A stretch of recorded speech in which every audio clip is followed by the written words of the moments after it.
बोलो जयकारा बोल मेरे श्री गुरु महाराज की जय। सभी गुरुमुख प्रेमियों से सप्रेम जय सच्चिदानंद।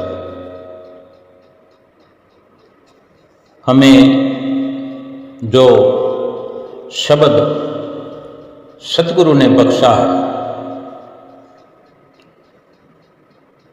उसके अमल का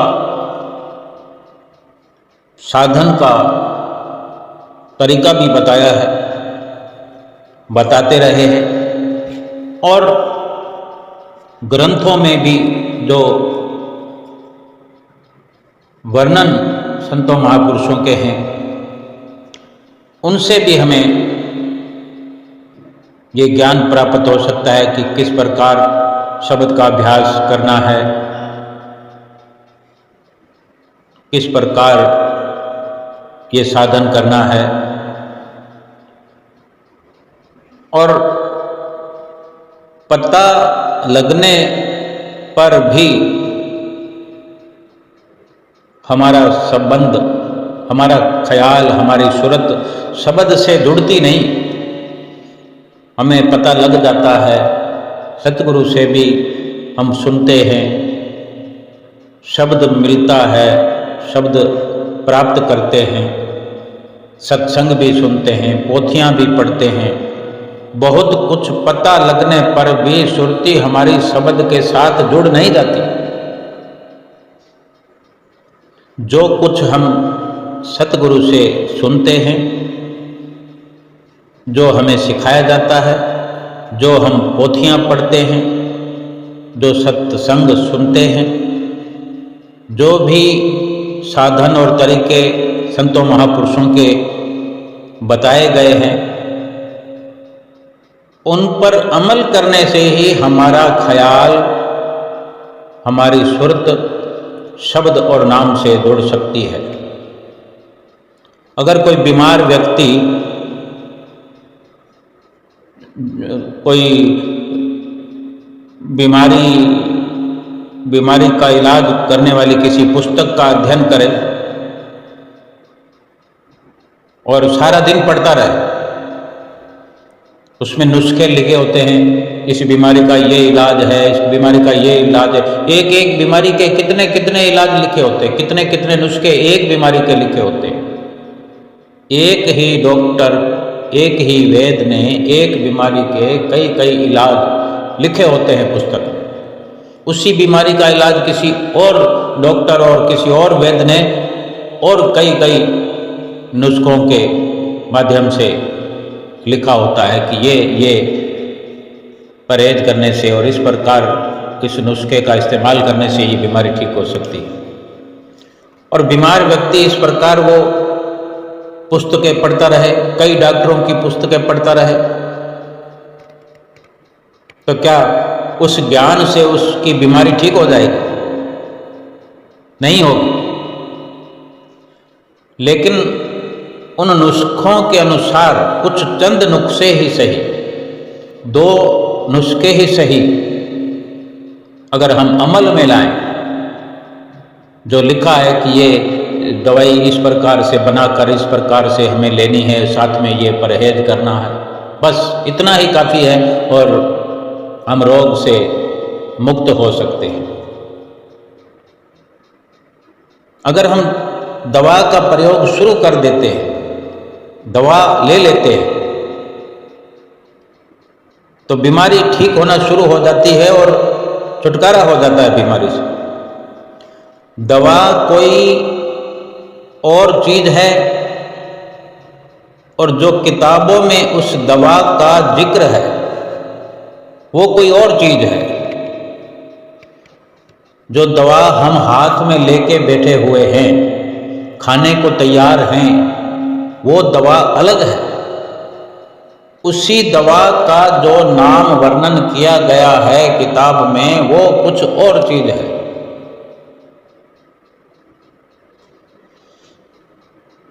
जैसे एक मिठाई की दुकान पर रसगुल्ला है, गुलाब जामुन है, और पेट भरना है या मिठाई खाना, गुलाब जामुन खाने की हमारी इच्छा हुई। अब हम मिठाई की दुकान पर भी जा कर के अगर खड़े हों, गुलाब जामुन को देख करके गुलाब जामुन हम भीतर ही भीतर रटते रहें या जुबान पर जिक्र करते रहें, क्या गुलाब जामुन का स्वाद ले पाएंगे, पेट भर पाएंगे, मिठाई खा पाएंगे?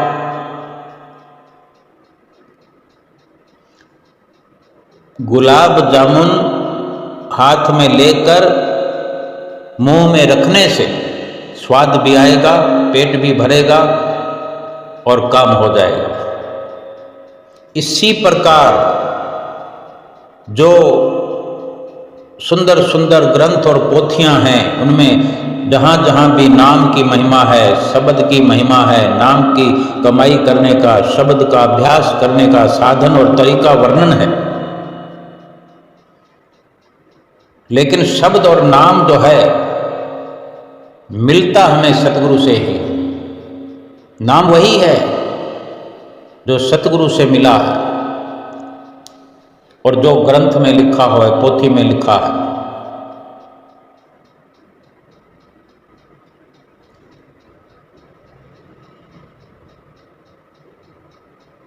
लेकिन वो जो हमारा शरीर है, शरीर के भीतर जो नाम सतगुरु ने दिया है, उन तरीकों को अपने शरीर के भीतर अपनाने से, करने से, अभ्यास करने से, उस क्रिया को करने से, नाम की कमाई करने से हमें लाभ होगा। ग्रंथों पोथियों में नाम लिखा हुआ है, उस नाम को हम पढ़कर हम कहें कि हमें नाम मिल गया है, नहीं। वही नाम सतगुरु जब बख्शिश करते, वो अपनी मौज से, अपने आशीर्वाद के साथ जब वो नाम बख्शते हैं, वही नाम हमारे शरीर में मिलता है। वो हमारे शरीर में, हमारे वजूद में पहले से रखा गया है। सतगुरु जो नाम बख्शते हैं वो हमें याद दिलाते हैं। ये ग्रंथ, पोथियां, वेद, शास्त्र, ये क्या है? ऋषियों मुनियों ने, संतों महापुरुषों ने, मालिक के प्यारों ने जो साधनाएं की हैं, साधनाएं करके परमात्मा से मिलाप किया है, जो जो नज़ारे उन्होंने अनुभव किए, अंदर देखे, जो रुकावटें, जो परेशानियां, मुसीबतें इस मार्ग में उनके रास्ते में आई, उन्होंने हमारे फायदे और मार्गदर्शन के लिए उन सब का उल्लेख ग्रंथों, पोथियों में, वेदों में, शास्त्रों में कर दिया। हमारे लिए ये ग्रंथ, ये पुस्तकें आदरणीय हैं, आदर के योग्य हैं। ये महापुरुषों के आध्यात्मिक अनुभवों के विवरण या लेख हैं। इनके पढ़ने से हमें उनके आध्यात्मिक अनुभवों का पता लग जाता है। लेकिन जितना चाहें इन्हें पढ़ते रहें, दिन रात पढ़ते रहें, न मंजिल मकसूद दिखाई देगी, ना कोई कठिनाई, कोई दुश्वारी पेश आएगी, ना कोई मुसीबत दिखेगी, ना कोई मुसीबत दूर होगी। अब किसी को कहीं दिल्ली से बंबई जाना है, बंबई से आगरा जाना है, आगरा से बंबई जाना है, तो पहले वो मार्ग जो उसको नक्शे में देखना है या उसने ट्रेन का सफ़र करना है तो उसको कुछ मार्गदर्शन चाहिए, तो वो गाइड बुक पढ़ेगा, जहाँ विवरण आजकल तो ये मोबाइल का युग है, तो इसमें गूगल में सर्च करो, सब कुछ बता देता है कि वहाँ से वहाँ का सफ़र कितने किलोमीटर का है, तुरंत बताएगा। यानी ये नॉलेज हमें हो जाएगा, पोथी से मिल जाएगा, गूगल से मिल जाएगा। और अगर हिंदुस्तान से बाहर भी जाना है तो थोड़ा सा अलग प्रक्रिया है कि वीज़ा, पासपोर्ट ये सब बनाना पड़ता है। तो ये सब ज्ञान हासिल हो जाएगा, घर बैठे हो जाएगा। बड़ी ऐसी मुश्किलें आती हैं, वहाँ के खर्च के लिए वहाँ की मुद्रा हमें चाहिए होगी, वो कहाँ मिलती है, वीज़ा कहाँ मिलेगा, फार्म कहाँ मिलेगा, अलग अलग जगह ऑफिस बने होते हैं, और कहाँ से जहाज उड़ेगा, कितने बजे उड़ेगा, वहाँ की क्या प्रक्रिया है, सब कुछ किताबों से सीख सकते हैं, गूगल से सीख सकते हैं। कहाँ कहाँ रास्ते में ठहरना है, रास्ते में कहाँ कुछ कितना खर्चा होता है, कितनी रकम साथ में रखनी है, हर बात की समझ, हर बात का ज्ञान पढ़ने से, गूगल में देखने से, सर्च करने से या किसी से मार्गदर्शन लेने से पता चल जाता है। परंतु उस रास्ते की सारी बारीकियां समझने के बाद भी हम कहीं पहुंच तो नहीं सकते ना। हिंदुस्तान से लंदन, अमेरिका, कनाडा तो दूर की बात है, हम अपने शहर में भी अगर पीछे की गली में भी जाना हो, जिसका तो हमें पहले ही पता है, बार बार पता है, उसका नाम अगर हम जपते रहे, मुझे जाना है, पिछली गली में जाना है, वहाँ भी नहीं पहुँच सकते। अपने घर के एक कमरे से दूसरे कमरे तक नहीं पहुँच सकते, दूसरे कमरे का मात्र जिक्र करने से, क्योंकि सफ़र करना पड़ेगा।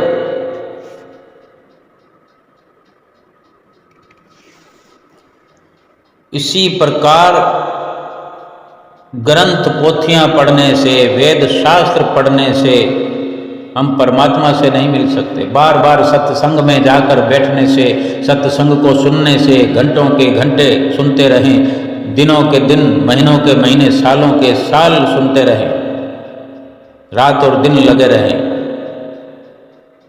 जब तक उन बताए हुए इशारों पर अमल नहीं करेंगे, क्रियान्वित नहीं करेंगे, उन संतों महापुरुषों के लिखे हुए शब्दों पर, संतों महापुरुषों के उच्चारण किए हुए शब्दों पर जब तक हम चलेंगे नहीं, अमल करेंगे नहीं, परमात्मा से मिल नहीं सकते। हम अक्सर पढ़ने पर जोर देते हैं,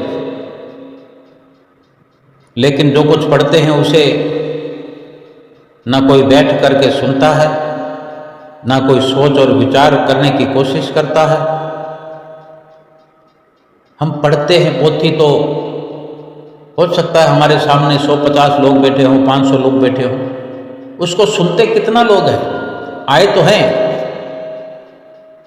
हम पढ़ने के लिए आए हैं, वो सुनने के लिए आए। हमने पढ़ा तो कितना पढ़ा? बिना अमल के अगर हम पढ़ते रहे, जीवन व्यतीत हो गया, और सुनने वाले सुनते रहे, जीवन व्यतीत हो गया, अमल नहीं किया तो लाभ क्या हो? यूं ही नहीं, महापुरुषों ने वचन लिखाए हैं कि पोथी पढ़ पढ़ जगमुआ पंडित भयानक होए, 2.5 अक्षर प्रेम के पढ़े सो पंडित होए। बस इतना ही सार है ग्रंथ का, इतना ही सार है भक्ति की महिमा का, लेकिन इतना जटिल, इतनी गहराई की कोई इसकी था को पा नहीं सकता। 2.5 अक्षरों की था को कोई विरला पा सकता है, लेकिन जो लग गया है उसकी गहराई नापने को, उसकी था पाने को, उसका सार समझने को, बेशक वो पोथी पढ़ेगा लेकिन उस प्रेम के साथ पढ़ेगा। बेशक सुनने वाला हो लेकिन उसी प्रेम के साथ सुनेगा। उसका लाभ होगा, फिर उस पर अमल भी होगा। उन साधनों के द्वारा अपने मन को साधना शुरू करेगा, उन तरीकों से अपने भीतर चढ़ाइयाँ चढ़ेगा, सफ़र करेगा, अवश्य पहुँचेगा, मंजिल पर पहुँचेगा। मंजिल की ओर रुख किया है, सफ़र शुरू किया है तो मंजिल आएगी। अंदर का अंदर पहुँचना है। ये सफ़र कहीं रेलगाड़ी का नहीं है, कोई हवाई जहाज का नहीं है, कोई मोटरसाइकिल का, कार का, स्कूटी का, ये नहीं है। ये सफ़र है आत्मा का परमात्मा की ओर। ये सूरत और शब्द का मेल होने पर सफ़र शुरू होगा। ये ग्रंथ पढ़ के, संतों महापुरुषों की वाणियाँ पढ़ के, सुन के जब अमली कार्रवाई हम करेंगे तभी लाभ होगा। हमारे घर में कोई भी पंडित जी, शास्त्री जी, कोई साधु संत भी हमारे घर आकर बैठकर कई बार पढ़ते रहते हैं। हमारे घर में संत आए हुए, पंडित आए हुए, हम या तो दफ्तरों में काम करते रहते हैं, या दुकानों पर ग्राहकों से उलझते रहते हैं, या दुनिया के सैर तमाशे देखते रहते हैं और मन में समझ लेते हैं कि ना जाने कितना पुण्य कमाने में लगे हुए हैं। अगर खुद बैठ करके पढ़ें, खुद बैठ करके सुने, तो उस पढ़ने पढ़ाने का भी फायदा होगा। प्रेम के साथ पढ़ें, प्रेम के साथ सुने, पढ़ाने का भी फायदा होगा, पढ़ने का भी फायदा होगा। उस पढ़ने या सुनने से हमें अपनी कमियों का, कमजोरियों का पता लगेगा, उनको दूर करने का हमारे अंदर शौक और उत्साह पैदा हो जाएगा और हम उन्हें दूर करने की कोशिश भी कर सकते हैं, करेंगे। तो उस पढ़ने पढ़ाने का कुछ लाभ हो तभी सार्थक होगा हमारा समय। हमने तो रीति रिवाज बना लिए हैं कि शायद पैसे के जोर से ही हम मुक्ति प्राप्त कर सकेंगे। गुरु नानक देव महाराज जी के वचन हैं कि जो हम जैसे इंसानों के ख्याल होते हैं, हमारे ख्याल को इन वहमों और भ्रमों से निकालना चाहते हैं, वे सब जानते हैं। पढ़ियाई जेते बरस बरस पढ़ियाई जेते मास, पढ़ियाई जेती आरजा पढ़ियाई जेते सास। नानक लेखे एक गल होर हऊ में झकना झाक। बड़े गहराई वाले शब्द होते हैं संतों के। सार यही है कि अगर हम सारा दिन पढ़ते रहें, पूरा महीना पढ़ते रहें, सारी जिंदगी पढ़ते रहें, फिर भी केवल एक ही ऐसी बात है जो हमारे लेखे में लिखी जानी है कि हमारी आत्मा शब्द से जुड़ी है या नहीं। अगर नहीं जुड़ी है तो झकना झाक, यानी झक मारने के, खाक छानने वाली बात है, पानी में मथानी मारने वाली बात है। पानी में मथानी डाली हुई है, जो दही को मथते हैं, दही को मथ करके लस्सी भी बनती है, मक्खन भी निकलता है, डबल डबल लाभ होता है। अब उस मक्खन का घी बना लो। लेकिन पानी में मथने वही डाल करके हम उसको भिगोते रहेंगे, भिगोते रहेंगे, जितना मर्जी भिगो, क्या उसमें से कुछ निकलेगा? पानी का पानी रहेगा। पढ़ने से कुछ नुकसान नहीं है, लेकिन पढ़ने से अगर हमने अमल नहीं किया तो लाभ क्या हुआ? महापुरुष तो हमें आगाह करते हैं, हमारे एक एक पल की, एक एक श्वास की कीमत बतला रहे हैं, समझा रहे हैं कि हमारा एक भी पल जाया ना हो, एक भी पल नुकसान ना हो। यही चाहते हैं महापुरुष कि हमारा समय सार्थक हो जाए, हमारा जीवन सार्थक हो जाए। वे केवल इतना ही समझाना चाहते हैं कि जो कुछ पढ़ो, जो कुछ सुनो, उस पर अमल होना चाहिए। पोथी पढ़ ली, ग्रंथ पढ़ लिया और प्रभु से प्रेम नहीं हुआ, फिर क्या फायदा हुआ? आत्मा शब्द से नहीं जुड़ी, सुरत शब्द का मेल नहीं हुआ, कुछ फायदा हुआ? कुछ फायदा होगा? फिर सुरत शब्द का मेल नहीं होगा, शब्द से सुरत जुड़ेगी नहीं, श्वास श्वास ऊपर की ओर उड़ेगी नहीं, सफर होगा नहीं, तो मंजिल मिलेगी कहां से?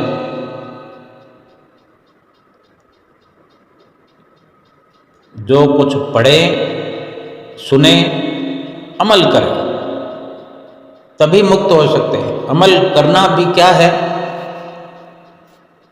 बार बार अमल करने की बात हम जाने बचपन से सुनते आए हैं, अमल करो, अमल करो, अमल करो। आज उम्र बीत चली है, आज भी सुन रहे हैं कि संतों महापुरुषों के वचनों पर अमल करो, अमल करो। अमल क्या है? अमल क्या करना है? अपने ख्याल को, अपनी सुरती को, अपने ख्याल को समेटना, इकट्ठा करना और उधर ही आंखों के ऊपर, आंखों के पीछे, दोनों आंखों के बीच में, थोड़ा ऊपर और पिछली तरफ, अंदर की तरफ ले जाकर के ख्याल को, सुरत को शब्द के साथ जोड़ देना, नाम के साथ जोड़ देना। इसी प्रकार सत्संग में हम मालिक की भक्ति की महिमा करते हैं, मालिक की भक्ति करने के तरीके पर विचार करते हैं। लेकिन सत्संग सुनने में मुक्ति नहीं, जो कुछ सुनते हैं उस पर दिन रात अमल करने से मुक्ति हो सकती है।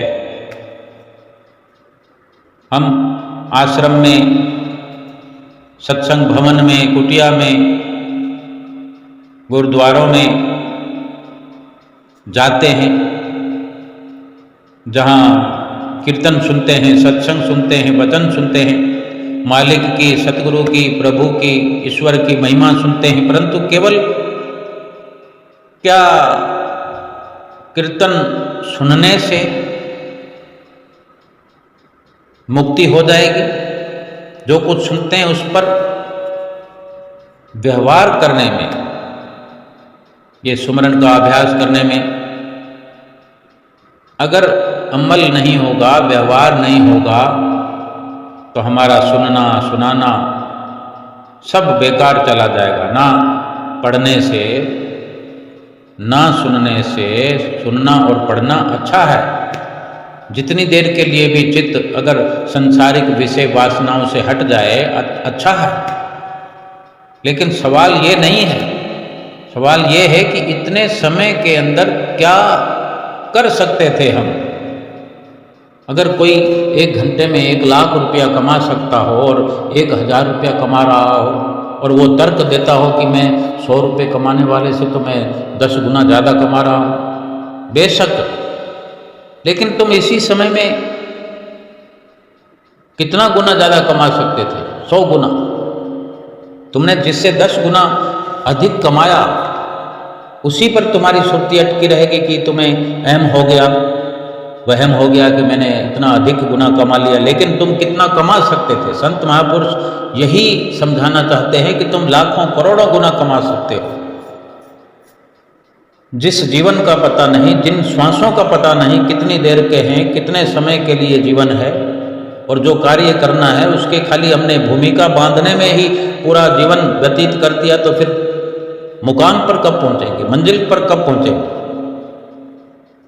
इसलिए महापुरुषों को अनुभव है, अपने अनुभव के द्वारा हमें बार बार आगाह करते, चिताते हैं। उन्हें अफसोस होता है कि हम अपने समय को व्यर्थ जाया कर रहे हैं।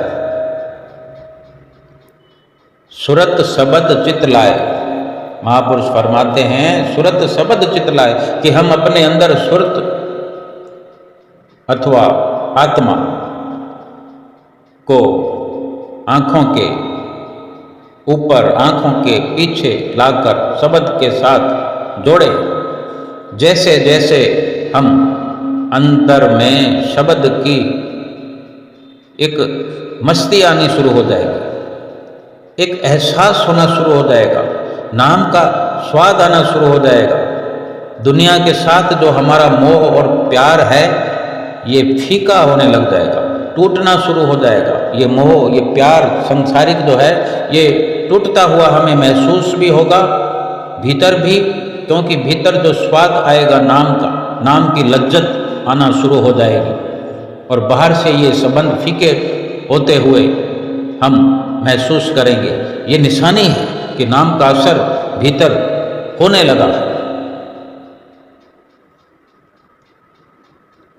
संत महापुरुष यही हमें समझाते हैं कि परमात्मा के साथ इसी प्रकार से प्रेम जुड़ना शुरू हो जाएगा। इस दुनिया से, इस बाहरी दुनिया से हमारा मन ऊब जाएगा, मन उचाट होने लगेगा, मन उपराम होने लग जाएगा, जिसे हम कहते हैं कि वैराग हो गया है। हमारा ध्यान परमात्मा की ओर लगने लगेगा। ये कब होगा?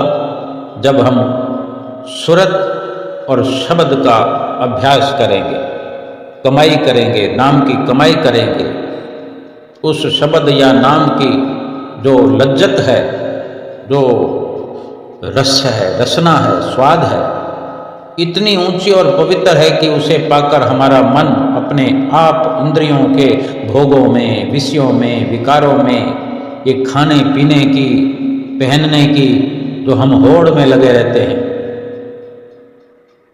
ये उपरामता में बदल जाएगा।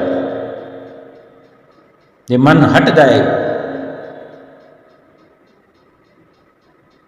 जिन्हें हीरे मिल जाएं वे फिर कौड़ियों में या कौड़ियों के पीछे दर दर की ठोकरें नहीं खाते फिरते।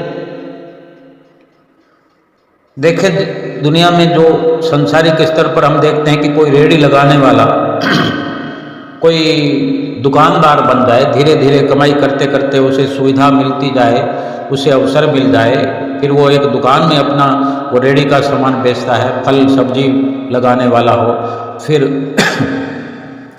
उस दुकान से भी उसको और अधिक ऐसा लाभ हो कि वो दुकान भी कम पड़ने लग जाए, तो आसपास की दुकानों को वो खरीदने की कोशिश करेगा, कोई गोदाम ले लेगा, फिर ऐसे व्यवस्था बढ़ती बढ़ती हो सकता है उसका ऐसा कोई बड़ा काम हो जाए, होलसेल का काम हो जाए, तो अलग से एक ऑफिस बनाकर बैठ जाएगा और आसपास उसके कहीं कोई सब्जी और फल नहीं होगा, लेकिन सारा दिन सब्जी और फल के वो बैठे बैठे सौदे करता रहेगा। कहाँ से ट्रक आ रहा है, कहाँ खाली हो रहा है, वो बैठे बैठे कमीशन प्राप्त करता रहेगा। फिर वो क्या उस रेडी वाली जगह पर जाएगा, वहाँ पर कुर्सी लगाकर बैठेगा कभी कि ये तो मेरी पुरानी जगह है? जो वो धीरे धीरे चढ़ाई चढ़ता गया है तो फिर वहाँ क्यों जाएगा? यही संत महापुरुष फरमाते हैं कि जब नाम का स्वाद आने लग गया, समझो हीरे और मोती मिलने लगे, और हीरे और मोती जिसे मिल जाए, यानी शब्द और सुरत का अभ्यास करने से हमें समझो हीरे और मोती मिल गए। हमने सुरत शब्द का मेल कर लिया, अभ्यास शुरू हो गया, नाम की कमाई शुरू हो गई। ये हमारा मन जो दुनिया के मोह और प्यार में फंसा हुआ था, कौड़ियों में, मिट्टी में, कंकर में, अब ये नाम की ओर लग गया और इसको उपरामता हो गई उस संसार से, यानी उस कौड़ियों पत्थरों से दूर होकर के ऊपर चढ़ाई चढ़ता हुआ हीरे मोतियों का व्यापार करने लगा। हीरे मोतियों की खुराक उसकी हो गई, यानी मालिक की भक्ति में लग गया। फिर क्यों कौड़ियों में और पत्थरों में अपना सिर खपाएगा जा करके? अक्सर भजन सुमरन के बारे में चर्चा होती है। गुरुमुख प्रेमी हम सभी सतगुरु के अजीज हैं। सतगुरु के करीब हैं, बिल्कुल नज़दीक हैं, लेकिन भाव ये बना रहता है कि हम दूर हैं, सतगुरु से बात नहीं होती, मुलाकात नहीं होती। ऐसे ऐसे गुरमुख प्रेमी भाई बहन हैं हमारे, जो कई कई समय तक दर्शन करने के लिए नहीं पहुंच पाते। कारण कुछ भी हो, कई मजबूरियां हो सकती हैं, अपने ख्यालों की कमजोरियां हो सकती हैं, कुछ भी चाहे दिक्कत परेशानी हो। कहने को बहुत कुछ होता है, सुनने सुनाने को बहुत कुछ होता है, लेकिन एक समाधान के बारे में चर्चा करें, विचार करें, जिसे हम जो नज़दीकी होते हुए हम देख नहीं पा रहे, महसूस नहीं कर पा रहे हैं, कि जब हम भजन अभ्यास पर बैठते हैं, बिल्कुल शांत एकाग्रचित्त हमने शुरुआत की, आँखों को बंद करके। अक्सर ये सुना करते हैं हम सत्संग में भी और ग्रंथों पोथियों में भी महापुरुषों के वचन सुनते रहे हैं, लिखे हुए भी हम पढ़ते रहे हैं कि आँख कान मुख ढांप के नाम निरंजन ले, अंतर के पट तब खुले जब बाहर के पट दे। एक दरवाजे की, एक पर्दे की जो बीच में आया हुआ है, जो द्वार बंद है या एक पर्दा है बीच में, जब तक वो हटेगा नहीं तो फिर जो नज़दीकी है वो जाहिर नहीं होगी। दूरी हमारी ओर से, हमारी अपनी बनाई हुई दूरी है। हम चाहें तो मिटा सकते हैं दूरी, अभी का अभी मिटा सकते हैं। भाव कहने का है कि अगर हमने शुरुआत अभी से कर दी तो फिर वो समय दूर नहीं जो फिर दूरी समाप्त हो जाए। लेकिन हम खुद दूरी बनाए हुए हैं। दूरी मिटेगी भीतर से, बाहर से तो हम दर्शन करने जाते हैं तो सभी हम कहते हैं कि खुले दर्शन करके आए हम। कोई स्क्रीन के आगे खड़ा हुआ गुरु महाराज जी को हाथ लगा लेता है तो मन में भाव रहता है कि मैं तो बहुत नज़दीक हो गया हूँ। कोई अंदर दर्शन करने जाता है, नज़दीकी दर्शन, वीआईपी दर्शन, तो कहता हमने बड़े नज़दीक से दर्शन किए।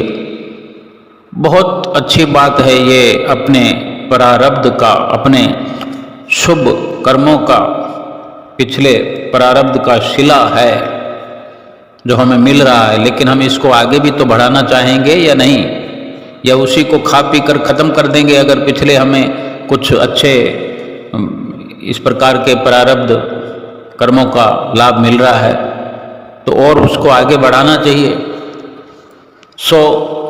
असल नज़दीकी जो है वो सुमरन से अपने भीतर मिल जाए कि जब जी चाहे दर्शन करें, जब जी चाहे नज़दीकी प्राप्त करें।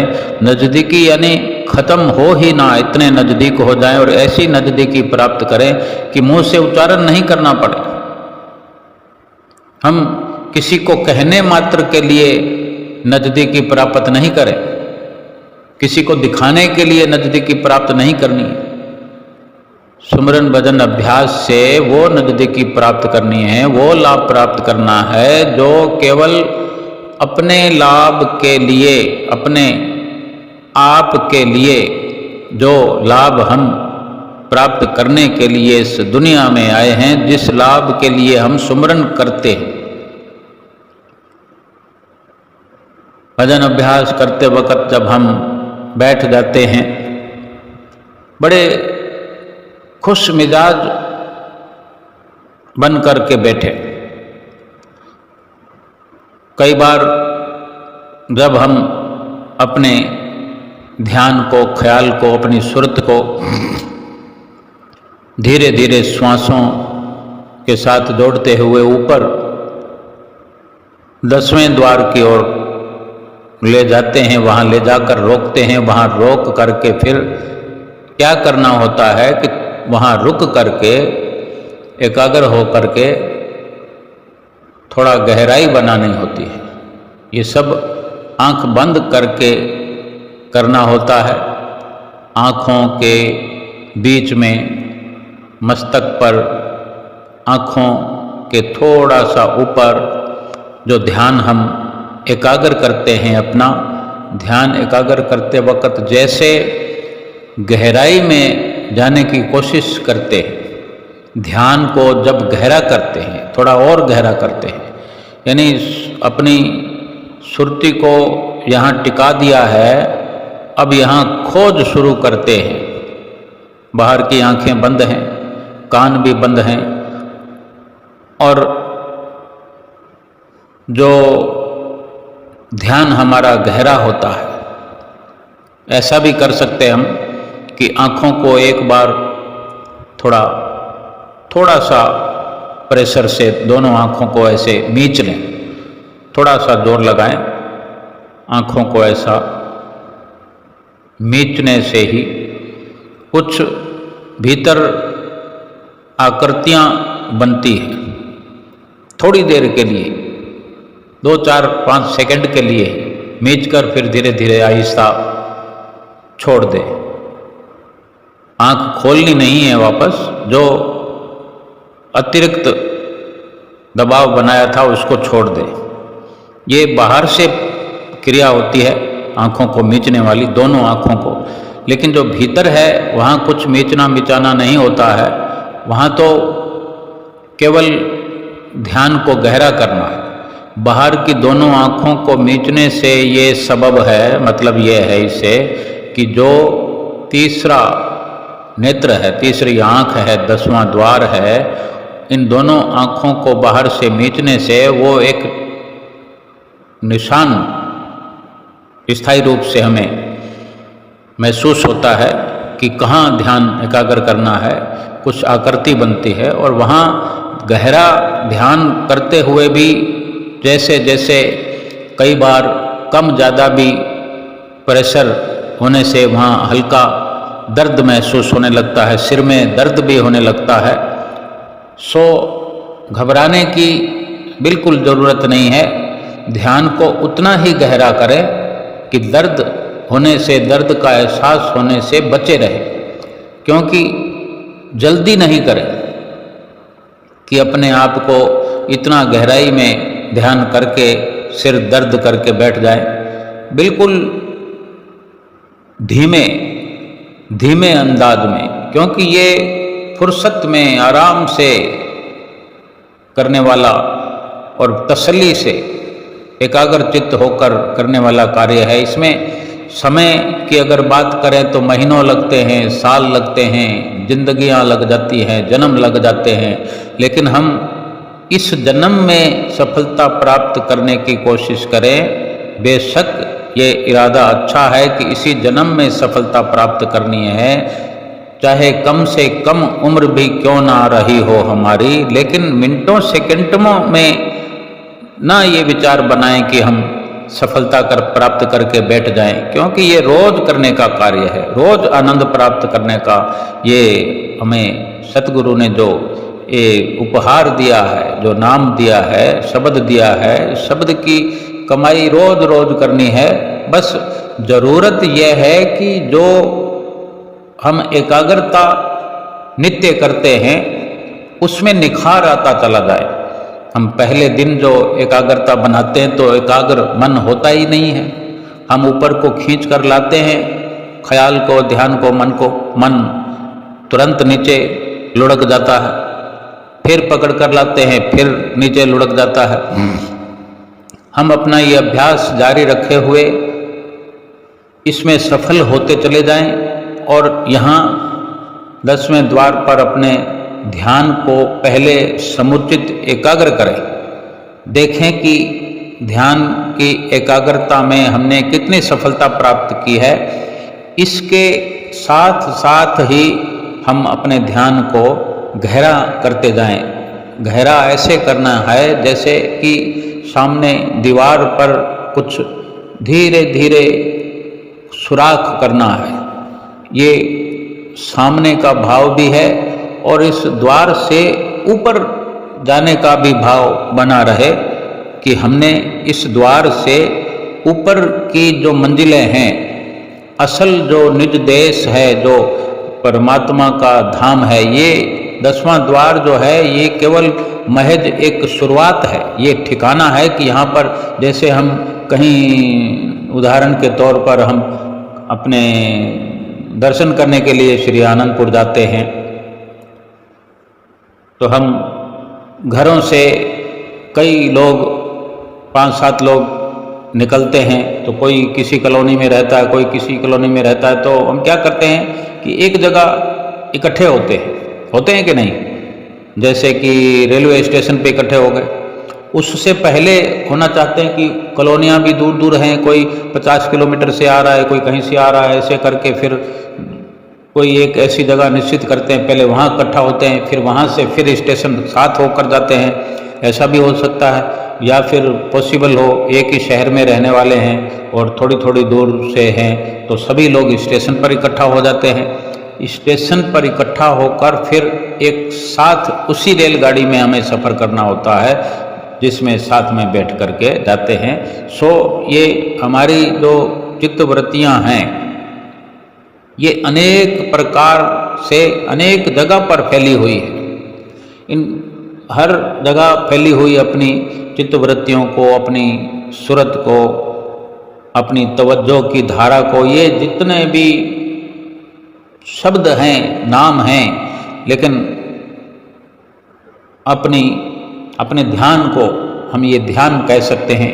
एक नाम करें तो अपना ध्यान जो जगह जगह फैला हुआ है, अपने ध्यान को सब ओर से समेट कर ला करके पहले यहाँ 10वें द्वार पर खड़ा करना है, रोकना है।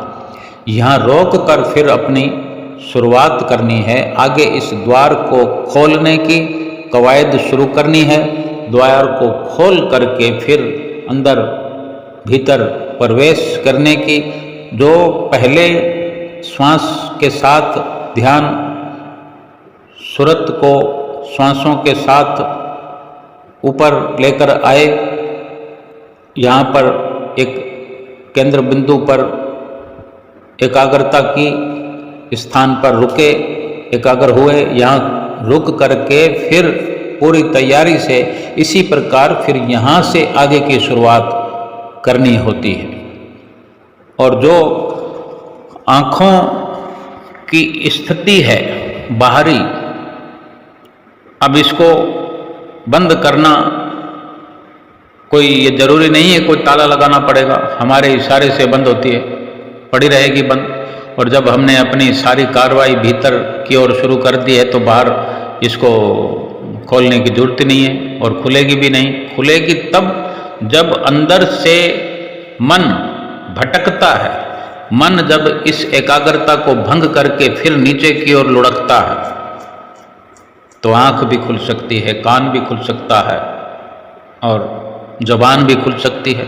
अचानक से किसी की हमने चीख सुन ली, बाहर जानी पहचानी आवाज़ है, घर वालों की है, या बाहर गली में भी कोई जानी पहचानी आवाज़ है या अनजानी आवाज़ है, यानी मन भटक गया अगर, तो आँख भी खुलेगी, जीभ भी खुलेगी, कान भी खुल जाएंगे। और कान तो खुले थे तभी चीख सुनी। यानी ये एकाग्रता जब भीतर गहरी होती जाएगी, गहरी से गहरी होती जाएगी, इसमें लंबा टाइम लगता है। अगर इसका नमूना देखना हो तो हम समझ सकते हैं कि पहले कुछ समय अभ्यास करें, अपने इस गहरे होते ध्यान का असर देखें कि पहले दिन हमारे साथ क्या हुआ, दूसरे दिन क्या हुआ, चौथे 5वें दिन 10वें दिन क्या हुआ, 30 दिन 1 महीने के बाद क्या हुआ, इसी प्रकार हमें 6 महीने हो गए, साल हो गए, तो बहुत बहुत सारी चीज़ों का हमें ध्यान करना पड़ेगा कि हमने टाइम पूरा किया कि नहीं, किस प्रकार हुआ कि नहीं, कब कब किस किस तरह से सुरती हमारी भटकी, किस किस प्रकार से हमने उसको एकाग्र किया, कब कब हमारा फ़ोन बज पड़ा, हमारा ध्यान भटक पड़ा, फिर हमने क्या इंतज़ाम किया, 1 दिन 2 दिन, फिर थक हार करके हमने अपने फ़ोन को बंद करना शुरू कर दिया। ये सब इस प्रकार की अगर हम कार्रवाई करते रहें तो इसका मतलब सीधा सीधा यही है कि हम सफलता प्राप्त करना चाहते हैं। और या फिर इसके उलट ऐसा होता है कि 2, 4, 5, 10 दिन में छोड़ छाड़ के हम बैठ जाते हैं कि कुछ होता तो है नहीं, कुछ मिलता तो है नहीं। अगर ऐसे स्कूल का पहली क्लास से भी पहले जो नर्सरी में LKG UKG जो प्रवेश का प्रथम जो शुरुआत होता है, शुरू होता है स्कूल का दाखला, तो उस वक्त तो सीखना सिखाना होता है। बच्चा ठीक से ये कह भी नहीं पाता कि मुझे लेट बाथ जाना है, कपड़ों में ही हो जाता है। तो ये सीखना सिखाना, फिर LKG में आना, और तब तो उसे पता ही नहीं होता, दबाव में जाता है।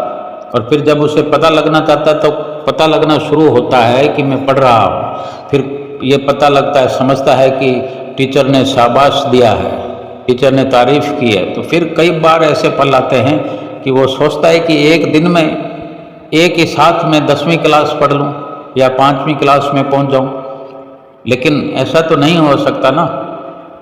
जाएगा स्टेप बाय स्टेप, एक एक पौड़ी करके चढ़ेगा, क्योंकि जो नियम से होना है, एक नियम होता है, हमारे सोचने या कहने से नहीं होता, क्योंकि जो संतों महापुरुषों ने नियम बनाए, हाँ हमारे अभ्यास की जो कमी है वो जितना हम चाहें कर सकते हैं। उसके लिए ये बात है कि हमें अगर 24 घंटे में 2-2.5 घंटे भजन अभ्यास के लिए गुरु महाराज जी कहते हैं, तो इससे बढ़कर हम क्या कर सकते हैं।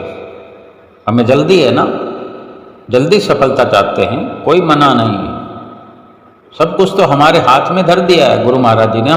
हमें तो शहंशाह बना दिया। ये नाम वो करोड़ों का, अरबों का, खरबों का, यही तो सब जगह जिक्र होता है कि इसी नाम से हम एक श्वास में तीनों लोगों के मालिक बन सकते हैं। हमें इतना शहंशाह बना दिया है, शहंशाहों का शहंशाह बना दिया है। अब हमारी मर्जी है, हम 2 घंटे पूरे करने में ही हमें पसीने आ जाते हैं। आज जितनी भी इस दुनिया में संतों महापुरुषों की जो जद्दोजहद है, हम गुरुमुख प्रेमियों से जो समझाइश है वो यही है कि 2 घंटे पूरे करो। 2 घंटे पूरे करने में भी हम जुगत लगा रहे हैं, नहीं हो पा रहा है। अगर कर रहे हैं पूरे तो कुछ समझ नहीं आ रहा, और जितना समझ में आ रहा है तो कुछ उलझने निकल कर सामने आ रही है। मन में सवाल खड़े होते हैं, ऐसा क्यों हुआ, ऐसा क्यों हुआ, ऐसा तो हम कर रहे हैं तो फिर ऐसा क्यों नहीं हुआ। बहुत सारी बातें। बड़ी बात यह है कि इतनी देर बैठे रहे, अंधेरा तो साफ ही नहीं हुआ। अब अंधेरा 10 किलो है, 20 किलो है, या मन भर है, क्विंटल है, या टनों के टन अंधेरा है। अब जितना अंधेरा कर रखा है उसको मिटाने में तो मशक्कत तो उतनी होगी। जितना गहरा अंधकार है उसको मिटाने के लिए प्रकाश की कार्रवाई उतनी करनी पड़ेगी ना। अब सड़क पर जितना अंधेरा होगा, यानी कहीं से कोई भी रोशनी की किरण नहीं है, तो पूरी व्यवस्था करनी पड़ेगी। एक जहां आबादी का कोई, जैसे कोई आबादी होती है, कॉलोनी बनी होती है जहाँ लोग रहते, तो हर घर में बत्ती जल रही होती है, कम या ज़्यादा कुछ ना कुछ सपोर्ट मिलता है। उन सड़कों पर इतना अंधेरा नहीं रहता, लेकिन जहाँ जिस जगह कोई आबादी नहीं होती वहाँ पर घना अंधकार होता है। वहाँ पर अगर लाइटों की व्यवस्था की जाए तो उसमें ज़्यादा मशक्क़त करनी पड़ती है। सरकार ऐसी जगह पर जहाँ लाइटें लगाती है तो बहुत ज़्यादा रोशनी करनी पड़ती है, खंबे खंबे पर लाइट लगानी पड़ेगी, इधर लगानी पड़ेगी, उधर लगानी पड़ेगी अगर कहीं पर नई सड़क बनाई है। लेकिन एक वक्त आएगा कि वहाँ पर कॉलोनी बन जाएगी, आबादी हो जाएगी, तो हर घर के अंदर लाइट लगेगी, और हर घर में लाइट लगेगी तो हर घर वाला उस लाइट का इंतज़ाम स्वयं करेगा, स्वयं उसका बिल भरेगा। ऐसे ही ये जो अंधकार है, हम सोचते हैं कि ये गहरा अंधकार है, अंधकार के सिवा कुछ नहीं दिखता, ऐसा नहीं है। ये हम हमेशा के लिए इस विचार को छोड़ दें कि अंधेरे के सिवा कुछ नहीं है। इसी अंधेरे में सब कुछ मिलना, इसी अंधेरे में भगवान मिलना है, इसी अंधेरे में भक्ति मिलनी है, इसी अंधेरे में ब्रह्मा विष्णु महेश मिलने हैं, इसी अंधेरे में ब्रह्मांड की रचना मिलनी है, इसी अंधेरे में सूरज चांद सितारे मिलने हैं। लेकिन केवल हाथ पर हाथ रख कर बैठे रहे। हमें जो नित्य प्रति कहा जाता है 2 घंटे 2.5 घंटे, हम ये मन बना लें कि हमारे पास समय बहुत है, हमारे पास तो 4 घंटे हैं, 4 घंटे सुमरन के लिए हम निश्चित कर लें कि हम करेंगे, 1-1 घंटा हम 4 बार करेंगे, और फिर ऐसी कोशिश करेंगे कि 1 घंटे से ऊपर की बैठक बनाएंगे।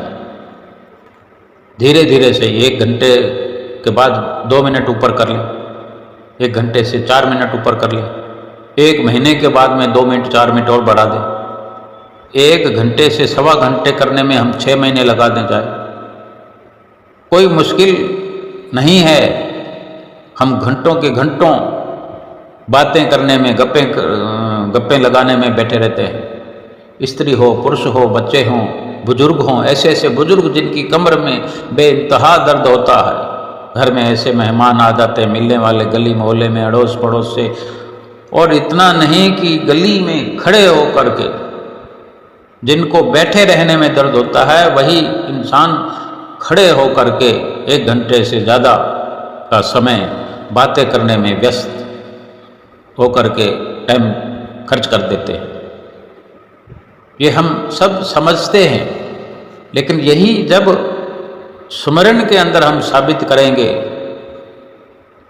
और ये दिलचस्पी, वो गप्पे मारने वाली ये चस्का या स्वाद लज्जत सुमरन में महसूस करेंगे कि इसमें सतगुरु ने फरमाया है, इसमें सब कुछ है।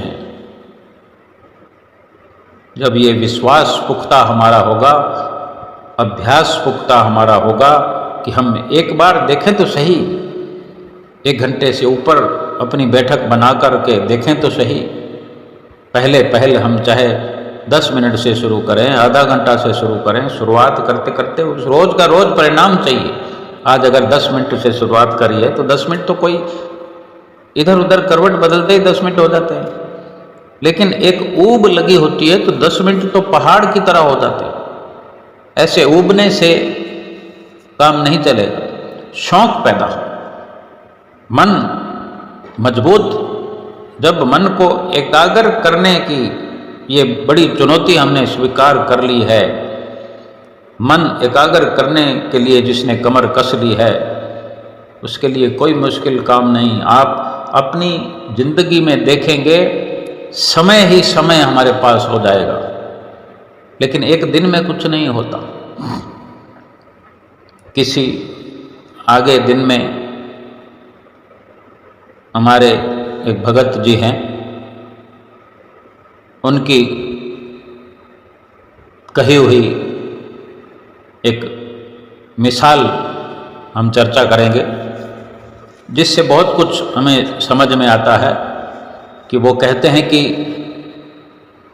यही भाव हमारे भीतर हो अगर, कि मुझे ढेर सारा समय चाहिए भजन सुमरन करने के लिए, पूरा का पूरा समय चाहिए भजन सुमरन करने के लिए, यानी ऐसे ऐसे भाव वो कहते हैं कि बनता मेरे अंदर।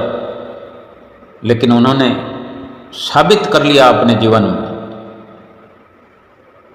कि परमात्मा की ओर से, सतगुरु की ओर से, कुदरत की ओर से पूरी व्यवस्था हो गई। कि ले कर, कितना भजन सुमरन करेगा, पूरा का पूरा समय है, कोई काम नहीं तेरे को। और खाने पीने के लिए, गुजर बसर करने के लिए सब कुछ काम बंद करने पर भी ज्यों की त्यों व्यवस्था उसकी बनी रही। ये फिर किसी दिन हम चर्चा करेंगे। ये हम यकीन करें कि अगर संसार के झूठे नफसानियत नासवानों पदार्थों में नासवान हर चीज है, हर शय दुनिया की जो नासवान है, मिट जाने वाली है, उन पर भरोसा करने पर, उनसे रिश्ता बनाने पर, उन पर सुरती लगाने पर, उन्हीं का ध्यान करने से हमारी जिंदगी अगर ऐसी इशरत में चल रही है, हम समझते हैं। अव्वल तो कोई है नहीं ऐसी इशरत में चलने वाली किसी की जिंदगी, दुखों से मुब्तिला हैं सब। फिर भी अगर मान लेते हैं कि सुखपूर्वक व्यतीत होती जिंदगी है सबकी, तो फिर सत्य रूप परमात्मा के रास्ते पर चलकर क्या दुखी हो जाएगी जिंदगी? क्या खाने पीने में दिक्कत हो जाएगी? गुजर बसर में परेशानी आ जाएगी? क्या कोई इस बात को माना जा सकता है? संसार का विश्वास बड़ा है या परमात्मा पर विश्वास बड़ा है?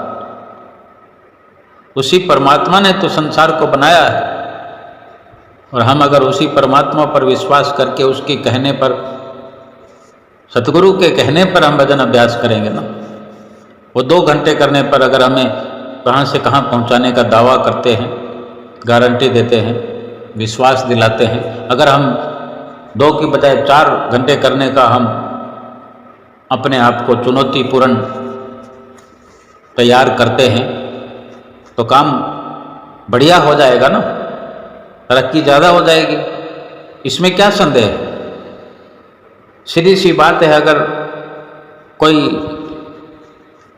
1 घंटे के हिसाब से कमाई करता है, काम करता है, किसी की फीस है कि 1 घंटे में वो 100 रुपये लेता है, तो 10 घंटों के 1000 रुपये हो गए। 2 घंटे ज़्यादा कर लिए तो 200 रुपये ज़्यादा हो गए। 2 घंटे कम कर लिए तो 2 घंटों के 200 रुपये कम हो गए। अब 2 घंटे भजन अभ्यास करने में जो सफलता हमारी हुआ करती है, तो अगर हम 2 के 4 घंटे करेंगे तो सफलता डबल होगी कि नहीं होगी? लेकिन हम तो ये चाहते हैं कि जल्दी तुरंत हो जाए। तुरंत होगा, लेकिन पहले तो नींव रखनी पड़ेगी। सुमरन की, भजन अभ्यास की सुंदर सुंदर नींव बनाएं। शुरुआत करें। अपने ध्यान को जब गहरा करेंगे, गहरा करते हुए बीच बीच में अगर जी करता है सतगुरु का स्वरूप सामने रखा हो, बीच में ऊब होती है तो आंखें खोलकर सतगुरु के दर्शन को 5-4 सेकंड देख करके फिर आंख बंद कर लें। आंखों को एक बार फिर मीच लें, बाहर से दोनों आंखों को थोड़ा सा मीच लें, फिर छोड़ दें। उसी जगह आँखों के बीच में भीतर की ओर, अंदर की ओर, जहाँ 10वां द्वार है, वहाँ एक जो आँख बननी है, वहाँ पर एक फिर से गोल गोल निशान आ जाएगा। कुछ ना कुछ तब्दीलियाँ, बदलाव होता रहता है। यानी जब ध्यान भटकने लगे तो इस प्रकार से कुछ ऐसी क्रिया हम कर सकते हैं जिससे हमें सहूलत हो। जितना समय हम बैठें, जितना समय भजन अभ्यास के लिए हम बैठें, कुछ ना कुछ करते रहे। केवल बैठकर ये नहीं, सिर कभी इधर लुढ़क गया, कभी उधर लुढ़क गया, कोई बात नहीं, लुढ़कता भी है, लेकिन जब होश आए तो तुरंत कुछ करें। आँख खोलने की जरूरत है तो आँख खोल लें, श्री गुरु महाराज जी का ध्यान करें। भीतर ही अगर जुगत लगानी है, चाहे सिर को थोड़ा सा टचिंग करना हो, भाई क्यों सो रहा है, कोई थपथपी लगा लें, कुछ भी करें, यानी ऐसी हरकत करें जो हम ध्यान में फिर से जुड़ जाएं। और इसी प्रकार मन को मस्त बनाते हुए सुमरन का अधिक से अधिक लाभ प्राप्त करें, और भीतर से सतगुरु की नज़दीकी प्राप्त हो जाएगी, सतगुरु का दीदार हो जाएगा। बोलो जयकारा बोल मेरे श्री गुरु महाराज की जय।